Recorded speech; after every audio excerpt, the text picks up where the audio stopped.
Beneath the Great Plains of the United States, hidden under the wheat fields and the cattle country, and the endless rows of corn, lies one of the most important bodies of water on the North American continent. You cannot see it. It has no waves, no shoreline, no surface at all. It is an ocean of water held in the pores and gravels of an ancient underground formation. Water that seeped into the ground over the course of millions of years, and it is called the Ogallala, part of the great High Plains Aquifer that stretches beneath 8 states, from the northern plains all the way down to Texas. This buried reservoir is the reason that a vast, semi-arid region that receives too little rain to reliably grow crops has become one of the most productive agricultural zones on the planet, a breadbasket that feeds not just the people of America, but much of the rest of the world as well. And it is dying. Not everywhere, not all at once. But in vast stretches, the water is being pumped out far faster than nature can ever replace it, and in some places, it is already nearly gone. This is the story of what happens if that great aquifer fails, and of which states would lose their farms first. To understand the stakes, you have to understand what the Ogalala made possible. For most of its history, the High Plains was grassland, a dry and windswept expanse where dryland farming was a gamble and drought could wipe out a crop in a season. Then, in the middle of the 20th century, the technology arrived to pump the aquifer's water up to the surface in enormous quantities and spread it across the fields through sprinkler systems, and the region was transformed. The dry plains bloomed into a green empire of irrigated agriculture, growing corn and wheat and cotton and sorghum, fattening cattle and vast feedlots, producing a share of the nation's food out of all proportion to the rain that falls there. All of it rests on the water beneath, on the ancient reserve that made the desert productive. Take away that water, and the whole edifice built upon it begins to crumble, because without irrigation, much of this land simply cannot support the intensive farming that now defines it. The tragedy of the Ogallala is that its water is, for all practical purposes, non-renewable. The water in the aquifer accumulated over an immense span of time, seeping slowly down through the earth over hundreds of thousands or millions of years, and the rate at which rain and snow can recharge it today is agonizingly slow, especially in the drier southern reaches where very little water makes it down to refill the reserve. When farmers pump the aquifer to irrigate their fields, they are drawing on a reserve that took ages to accumulate and that will not be replenished on any human timescale. It is, in essence, mining water, extracting a finite resource that cannot be regrown, and every gallon pumped out in the depleted zones is a gallon that will not return for thousands of years, if ever. This is what makes the depletion so final. Unlike a river or a snowpack that refills each year, the Ogallala, once drained, stays drained, and the farms that depended on it lose their water for good. The crucial fact about the aquifer's death is that it is profoundly uneven, and this is why some states lose their farms long before others. The Ogallala is not a uniform layer of water spread evenly beneath the plains. It is thick in some places and thin in others, deep and generous in the north, shallow and vulnerable in the south, and the rate of pumping varies too, heaviest where the farming is most intensive. Put those two facts together and you can see why the aquifer is failing first in the places where the water was thinnest to begin with, and the pumping has been hardest. The southern plains, and Texas above all, sit over some of the shallowest and most heavily pumped portions of the aquifer, and it is there that the death is furthest along. Texas is where the crisis is most advanced, and it is the first of the 8 states to lose its farms as the aquifer dies. In the Texas High Plains, the panhandle region where cotton and cattle and grain have long depended on Ogallala water, the aquifer has been drawn down dramatically over the decades of intensive irrigation. In many areas, the saturated thickness of the aquifer, the depth of water-bearing material, has shrunk so far that wells can no longer pump enough to irrigate, and farmers have been forced to cut back, to switch to less thirsty crops, or to abandon irrigation entirely and return to the gamble of dryland farming. Some areas that were green with irrigated crops within living memory have already reverted toward the dry grassland they once were. Texas, in other words, is not facing a future crisis, but a present one. A slow-motion collapse of irrigated agriculture that is already well underway in the hardest-hit counties. Close behind Texas is Kansas, particularly the western part of the state, where the same story is playing out. Western Kansas sits over heavily depleted portions of the aquifer, and there too the water levels have fallen steeply, wells have weakened, and farmers face the approaching end of the irrigation that has sustained their operations. Studies of the Kansas High Plains have painted a stark picture, projecting that a large fraction of the aquifer beneath the state could be effectively exhausted within a matter of decades if pumping continues at its current pace, and that much of the irrigated agriculture the state depends on would have to wind down as the water runs out. Kansas is a place where the arithmetic of depletion is brutally clear, where the years of remaining water can almost be counted, and where the transition away from irrigated farming is already forcing itself onto communities that have known nothing else. Then comes Oklahoma, whose panhandle reaches into the same southern, heavily stressed part of the aquifer, sharing in the depletion that afflicts its neighbors in Texas and Kansas. The Oklahoma panhandle is dry country, dependent on the Ogallala for the irrigation that makes its agriculture viable, and as the water there declines it faces the same reckoning, the same shrinking wells and hard choices about how much longer irrigated farming can continue. And alongside these, in the southern reaches, is eastern New Mexico, another region sitting over thin and vulnerable portions of the aquifer, where the water is being depleted and where the future of irrigated agriculture is deeply uncertain. These southern states, Texas and Kansas and Oklahoma and New Mexico, form the front line of the aquifer's death, the places where the water was always most precarious and where the loss of the farms is not a distant possibility but an unfolding reality. Moving up the plains, the situation grows somewhat less dire, but not safe. Colorado's eastern plains draw on the aquifer, and parts of that region have seen significant declines, enough that irrigated agriculture there faces real pressure and an uncertain future, even if the crisis is not quite as far advanced as in Texas or western Kansas. The eastern Colorado farming communities that depend on the Ogallala are watching their water decline and grappling with the same long-term question of how to sustain themselves as the reserve shrinks. They are not at the very front of the line, but they are not far behind it either, and the trajectory is the same downward slope.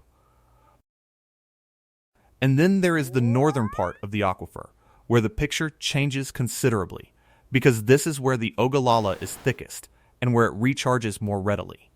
Nebraska is the great exception among the 8 states, the place where the aquifer is deepest and most abundant, holding by far the largest share of the remaining water. Nebraska sits over a vast and relatively healthy portion of the reserve, and in some areas the water levels there have even held steady or risen, helped by more favorable geology and greater recharge from rainfall and from the rivers that cross the state.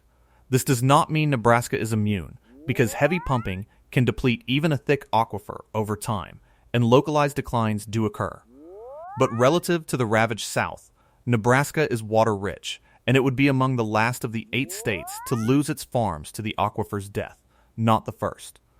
Its relative abundance is a reminder that the crisis is a matter of geography, that the same aquifer can be nearly exhausted in one state and still relatively full in another. Rounding out the 8 are the states with smaller stakes in the aquifer, South Dakota and Wyoming, which sit over the northern and western margins of the formation. Their reliance on the Ogallala is more limited than that of the great farming states to the south, and so while they share in the resource and in its long-term fate, they are not where the dramatic first losses occur. The heart of the crisis, the place where the aquifer's death translates most immediately and most painfully into lost farms, is unmistakably the southern plains, and it radiates outward and upward from there, following the contours of where the water is thinnest and the pumping heaviest. It is worth pausing to appreciate just how much water is involved, and how staggeringly long it took to accumulate, because this is what makes the depletion so irreversible. The water in the Ogallala is often described as fossil water, a term that captures its essential nature. It is a relic of a wetter, cooler past, laid down long ago when the climate of the region and the flow of ancient rivers were very different from what they are today. Over the vast reaches of geologic time, water percolated slowly down into the porous sands and gravels beneath the plains and was trapped there, accumulating into the immense reserve that modern farmers discovered and tapped. To draw that water up and spread it on a cornfield is to spend, in a single growing season, water that took longer to gather than human civilization has existed. And the recharge that might refill it, especially in the arid South, is so slow as to be almost meaningless on any timescale that matters to a farmer or a nation, amounting to a trickle where the pumping is a torrent.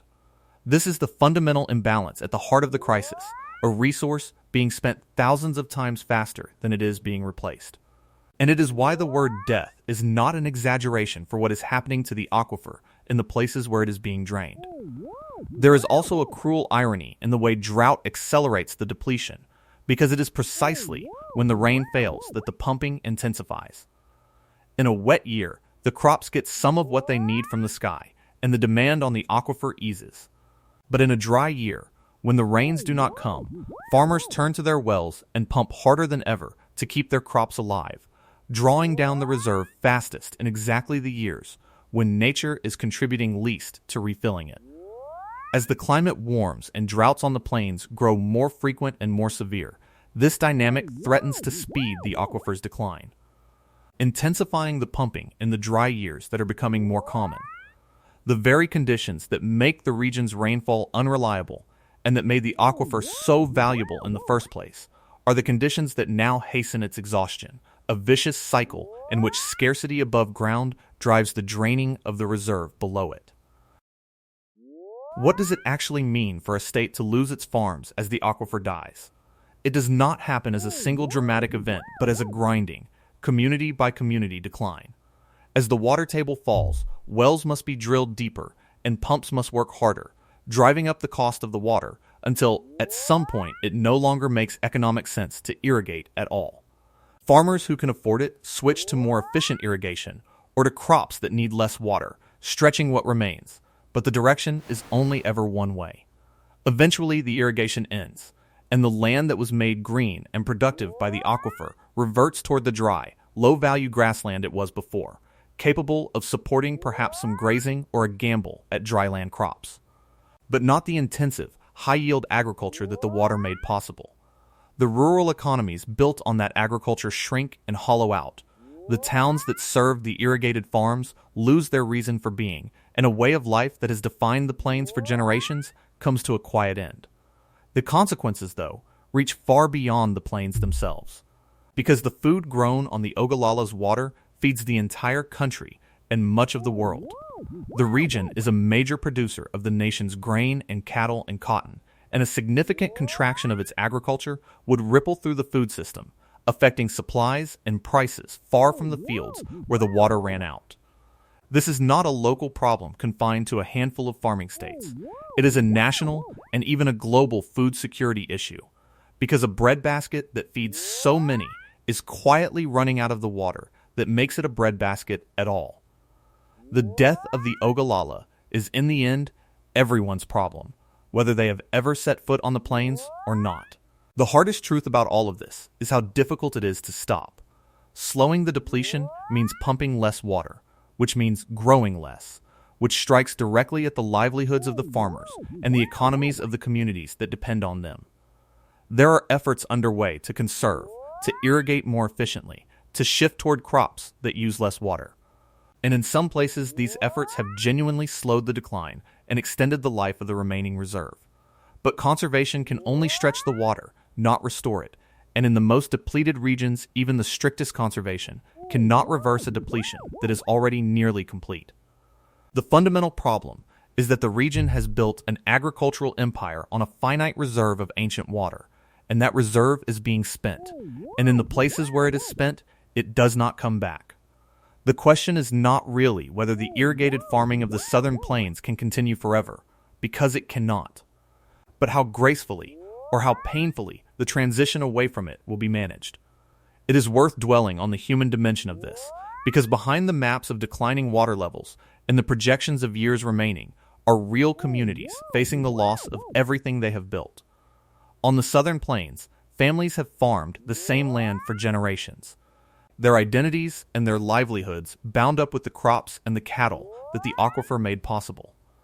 To watch the water decline is to watch the foundation of that entire way of life slowly dissolve, to face the prospect that the farm passed down through the family may not be viable for the next generation, that the town may empty out, that the school may close, and the businesses may shutter as the irrigated agriculture that sustained them all winds down. This is not merely an economic adjustment, but a profound social and cultural loss, the unraveling of communities that have defined the character of the plains for the better part of a century.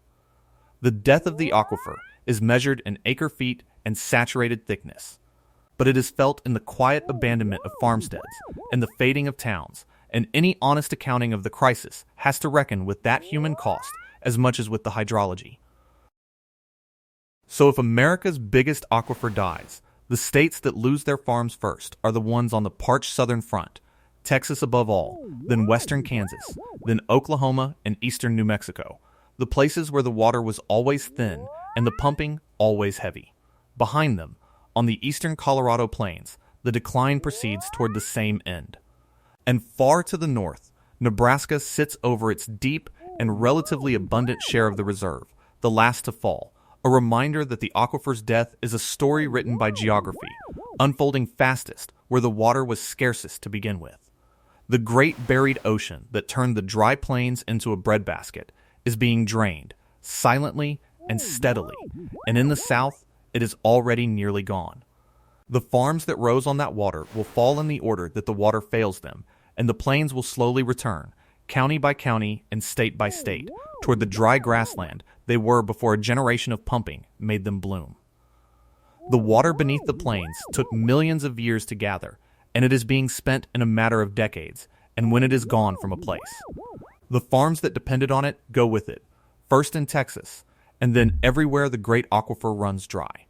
The order is set by the water itself, by where it was thin and where it was deep, and unless the pumping slows dramatically in the places that still have something left to save, the map of the aquifer's death will keep spreading northward, county by county, until the great buried ocean that fed a nation is little more than a memory